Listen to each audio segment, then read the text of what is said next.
وفاقی حکومت نے کہا ہے کہ سابق وزیر اعظم عمران خان نے 50 ارب کی چھوٹ پراپرٹی ٹائکون ملک ریاض سے 5 ارب کی زمین لی۔ انہوں نے دستاویزات بھی میڈیا کے سامنے رکھی۔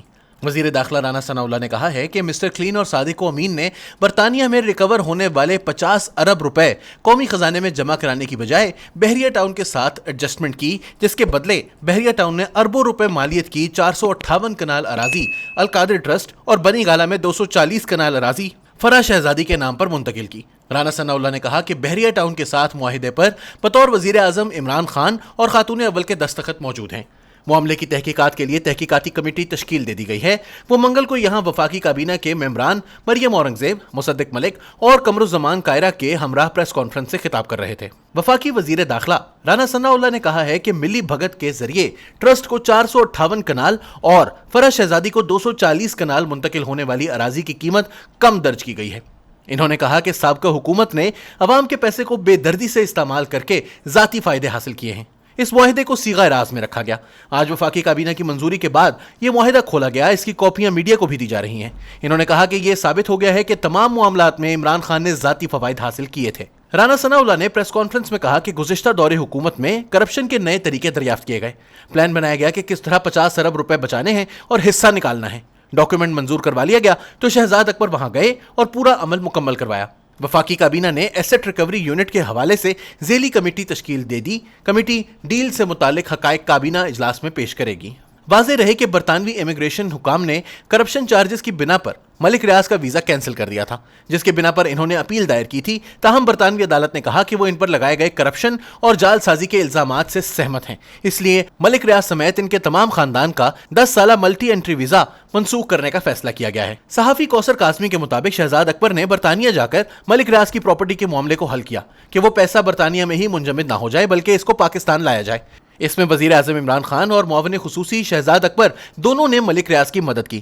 صحافی کوثر کاظمی کے مطابق شہزاد اکبر نے برطانوی کرائم ایجنسی کی واپس کی گئی رقم ملک ریاض کو واپس کر دی تھی۔ خیال رہے کہ ملک ریاض کو برطانیہ میں سخت کرپشن چارجز کا سامنا تھا، جس کے بعد نیشنل کرائم ایجنسی نے ملک ریاض کے خلاف تحقیقات کا فیصلہ کیا تھا۔ ملک ریاض نے حسن نواز سے ہائیڈ پارک پراپرٹی خریدی تھی۔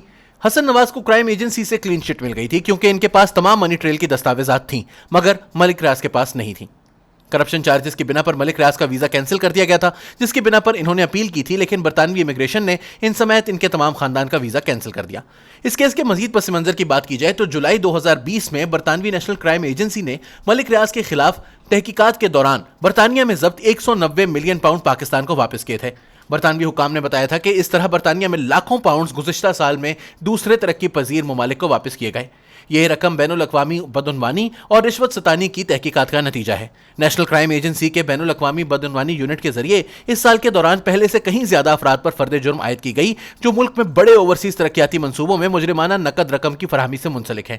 کروڑوں پاؤنڈ سے بنائی گئی ملک ریاض کی جائیدادوں کو برطانیہ میں بھی تحقیقات کا سامنا کرنا پڑا تھا۔